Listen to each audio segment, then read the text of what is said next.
마태복음 제23장. 그때 예수님께서 무리들과 제자들에게 말씀하셨습니다. 율법 학자들과 바리새파 사람들은 모세의 자리에 앉았다. 그러므로 너희는 그들이 말하는 것을 다 행하고 지켜라. 그러나 그들의 행동을 따라하지는 마라. 그들은 말만 하고 행하지는 않는다. 그들은 무거운 짐을 묶어 다른 사람들의 어깨에 올리지만 정작 자신들은 그 짐을 치기 위해 손가락 하나 움직이려고 하지 않는다. 그들은 다른 사람들에게 보이려고 모든 일을 한다. 그래서 말씀 상자를 크게 만들고 웃수를 길게 늘어뜨린다. 이들은 잔치에서 윗자리에 앉기를 좋아하고 회당에서 높은 자리에 앉기를 좋아한다. 이들은 장터에서 인사받는 것을 좋아하고 선생이라고 불리는 것을 좋아한다. 그러나 너희는 선생이라는 소리를 듣지 마라. 너희의 선생님은 오직 한 분이고 너희 모두는 형제들이다. 그리고 세상에서 그 누구에게도 아버지라고 부르지 마라. 아버지는 오직 한 분인데 하늘에 계시다. 너희는 지도자 소리를 듣지 마라. 너희의 지도자는 오직 한 분뿐인 그리스도시다. 너희 가운데 큰 자는 너희의 종이 될 것이다. 누구든지 자신을 높이는 사람은 낮아질 것이고 낮추는 사람은 높아질 것이다. 율법 학자와 바리새파 위선자들이여, 너희에게 화가 있다. 너희는 사람들 앞에서 하늘나라의 문을 막는다. 너희가 들어가지 않으면서 다른 사람들도 들어가지 못하게 막는다. 율법 학자와 바리새파 위선자들이여, 너희에게 화가 있다. 너희는 개종자 하나를 만들려고 바다와 육지를 두루 다닌다. 그렇다 한 사람을 찾으면 너희보다 더한 지옥의 아들로 만든다. 앞 못 보는 인도자인 너희에게 화가 있다. 너희는 만일 너희가 성전을 두고 맹세하면 아무래도 좋지만 성전에 있는 금을 두고 맹세하면 반드시 지켜야 한다 라는 말을 한다. 바보 같고 눈이 먼 너희들아, 어느 것이 더 중요하냐? 금이냐? 그 금을 거룩하게 만드는 성전이냐? 또한 너희는 이런 말도 한다. 만일 어떤 사람이 제단을 두고 맹세하면 아무래도 좋지만 제단 위에 있는 제물을 두고 맹세하면 반드시 지켜야 한다. 너희 눈먼 사람들아, 어느 것이 더 중요하냐? 제물이냐? 제물을 거룩하게 하는 제단이냐?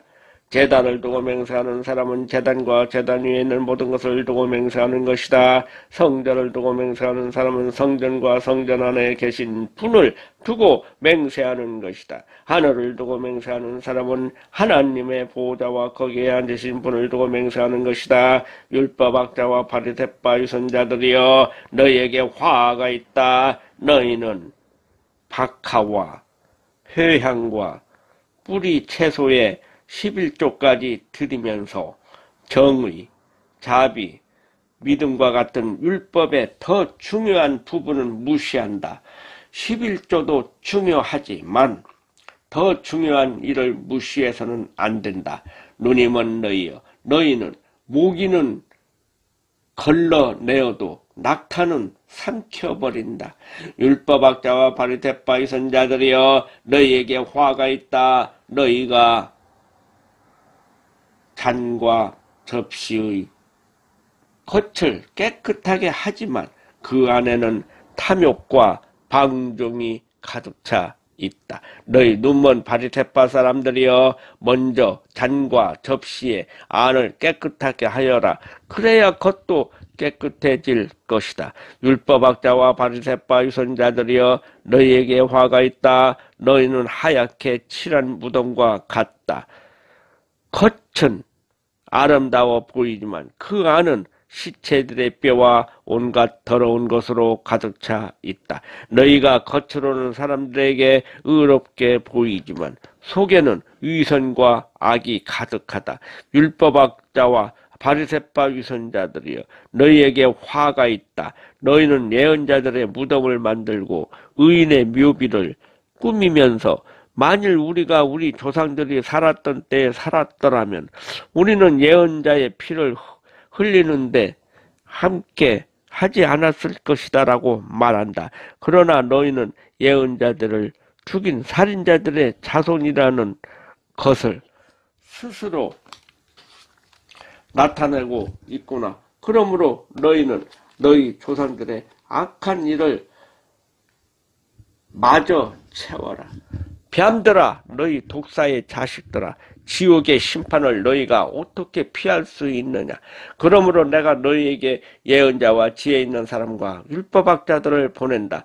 너희는 이 사람들 가운데서 몇 명은 죽이고 십자가에 못 박고 몇 명은 회당에서 때릴 것이다. 그리고 이 마을에서 저 마을로 뒤쫓으며 박해할 것이다. 따라서 의인 아벨의 피로부터 성전과 제단 사이에서 살해당한 바라게의 아들 스게랴의 피에 이르기까지 너희는 세상에서 피를 흘린 의인에 대한 죗값을 치를 것이다. 내가 너희에게 진정으로 말한다. 이 모든 것들이 이 세대에 올 것이다. 예루살렘아, 예언자들을 죽이고 하나님께서 네게 보내신 사람들을 돌로 친 예루살렘아, 암탉이 병아리들을 날개 아래에 품듯이 얼마나 내가 너희 자녀를 모으려고 했느냐. 그러나 너희들은 원하지 않았다. 보아라, 네 집이 버려져 못쓰게 될 것이다. 내가 너희에게 말한다. 주님의 이름으로 오시는 분이 복되다 라고 너희가 고백할 때까지 지금 이후로 너희는 나를 보지 못할 것이다. 아멘. 마태복음 제24장. 예수님께서 성전을 떠나 걸어가실 때 제자들이 와서 성전 건물을 가리켜 보였습니다. 예수님께서 말씀하셨습니다. 너희가 이 모든 것을 보고 있지 않느냐? 내가 너희에게 진정으로 말한다. 여기에 있는 돌 하나도 돌 위에 남지 않고 다 무너질 것이다. 예수님께서 올리브 산 위에 앉아 계실 때 제자들이 조용히 와서 말했습니다. 이런 일들이 언제 일어날지 말해 주십시오. 선생님께서 다시 오시는 때와 세상의 마지막 때에 어떤 징조가 있겠습니까? 예수님께서 대답하셨습니다. 아무도 너희를 속이지 못하게 조심하여라. 많은 사람들이 내 이름으로 와서 내가 바로 그리스도다 라고 말할 것이다. 그리고 많은 사람들을 속일 것이다. 또한 너희는 전쟁에 대한 소식과 소문을 들을 것이다. 그러나 두려워하지 마라. 이런 일들은 반드시 일어나야 한다. 그러나 아직 마지막 때는 아니다. 민족이 다른 민족과 싸우기 위해 일어나고 나라가 다른 나라와 싸우기 위해 일어날 것이다. 여러 곳에서 기근과 지진이 있을 것이다. 이런 일들은 해산의 고통이 시작되는 것에 불과하다. 그때 사람들이 너희를 박해하고 심지어 죽이기까지 할 것이다. 나 때문에 너희가 모든 민족에게 미움을 받을 것이다. 그때 많은 사람들이 넘어질 것이며 서로를 넘겨주고 미워할 것이다. 그리고 많은 거짓 예언자들이 일어나 많은 사람들을 속일 것이다. 또한 불법이 더욱 많아져서 많은 사람들의 사랑이 식을 것이다. 그러나 끝까지 견디는 사람은 구원을 얻을 것이다. 이 하늘나라의 복음이 온 세상에 전파될 것이며 모든 나라에 증거될 것이다. 그때서야 세상의 끝이 올 것이다. 그러므로 예언자 다니엘이 말한 멸망케 하는 혐오할 만한 것이 거룩한 곳에 서 있는 것을 보면 유대에 있는 사람들은 산으로 도망하여라. 지붕에 있는 사람은 집안에 있는 것을 가지러 내려가지 마라. 밭에 있는 사람은 겉옷을 가지러 되돌아가지 마라. 그때는 임신한 여자와 젖먹이는 여자에게 화가 있을 것이다. 너희가 도망하는 때가 겨울이나 안식일이 아니기를 기도하여라. 그때는 많은 어려움이 있을 것이기 때문이다. 세상이 생기고 나서 지금까지 이 같은 환란은 일어난 적이 없었고 이후로도 없을 것이다. 하나님께서 그 기간을 줄여주시지 않으시면 아무도 구원받지 못할 것이다. 그러나 하나님께서는 선택한 사람들을 위하여 그 기간을 줄여주실 것이다. 그때에 사람들이 여보시오, 그리스도가 여기 계십니다. 또는 저기 계십니다라고 할 것이다. 그러나 믿지 마라. 거짓 그리스도 들과 거짓 예언자들이 일어나서 큰 증거를 내보일 것이고 기적을 일으킬 것이다. 그래서 사람들을 속일 것이다. 그리고 할 수만 있으면 선택하신 사람까지 속일 것이다. 보아라, 내가 미리 너희에게 일러 주었다. 그러므로 사람들이 여보시오, 그가 광야에 계십니다 라고 말해도 거기에 가지 마라. 여보시오, 그리스도가 골방에 계십니다 라고 말해도 믿지 마라. 번개가 동쪽에서 서쪽까지 번쩍이듯이 인자가 오는 것도 이와 같을 것이다. 시체가 있는 곳에는 독수리가 모여들 것이다. 그 환난의 날이 지난 직후에 태양이 어두워지고 달이 그 빛을 잃을 것이다. 별들이 하늘에서 떨어지고 하늘에 있는 모든 권세가 흔들릴 것이다. 그때에 인자가 올 징조가 하늘에 있을 것이다. 그때에 세상의 모든 민족들이 울며 인자가 큰 권능과 영광으로 하늘 구름을 타고 오는 것을 볼 것이다. 인자가 큰 나팔 소리와 함께 천사들을 보낼 것이다. 그들은 하늘 이 끝에서 저 끝까지 사방에서 택함 받은 백성들을 모을 것이다. 무화과 나무의 비율을 배우라. 그 가지가 연해지고 새 잎을 내면 여름이 가까운 줄 안다. 마찬가지로 이 모든 것이 일어나는 것을 보면 인자가 가까이 와 문 앞에 있는 줄을 알아라. 내가 너희에게 진정으로 말한다. 이 세대가 지나가기 전에 이 모든 것이 일어날 것이다. 하늘과 땅이 없어질지라도 내 말은 결코 없어지지 않을 것이다. 그 날과 그때는 아무도 모른다. 심지어 하늘의 천사와 아들까지도 모르고 오직 아버지께서만 아신다. 노아의 때처럼 인자가 다시 올 때도 그와 비슷할 것이다. 홍수가 나기 전 노아가 배에 들어가기 전까지도 사람들은 먹고 마시며 장가가고 시집가며 지냈다.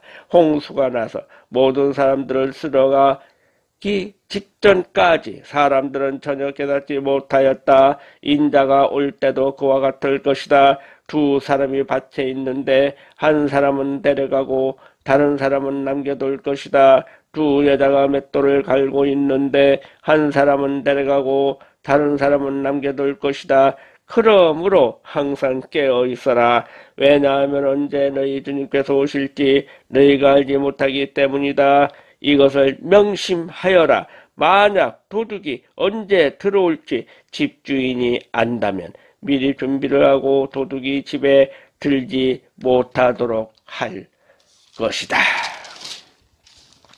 그러므로 너희도 준비를 해야 한다. 인자는 생각지도 않은 때 올 것이다. 주인이 집안을 맡기고 제때의 양식을 내주도록 맡긴 신실하고 슬기로운 종이 누구겠느냐? 주인이 돌아와서 볼 때 주인이 명한 대로 일하고 있는 종은 복되도다. 내가 너희에게 진정으로 말한다. 주인은 그 종에게 자신의 모든 소유를 맡길 것이다. 그러나 악한 종이 주인이 오랫동안 돌아오지 않을 것이라고 마음속으로 생각하여 다른 종들을 때리기 시작하고 술꾼들과 함께 먹고 마신다면 생각지도 않는 날 알지 못하는 때에 그 종의 주인이 올 것이다. 그때에 주인은 그 종에게 벌을 내리고 그 종을 위선자처럼 여길 것이다. 그 종은 거기서 슬피 울고 고통스럽게 일을 갈 것이다. 아멘.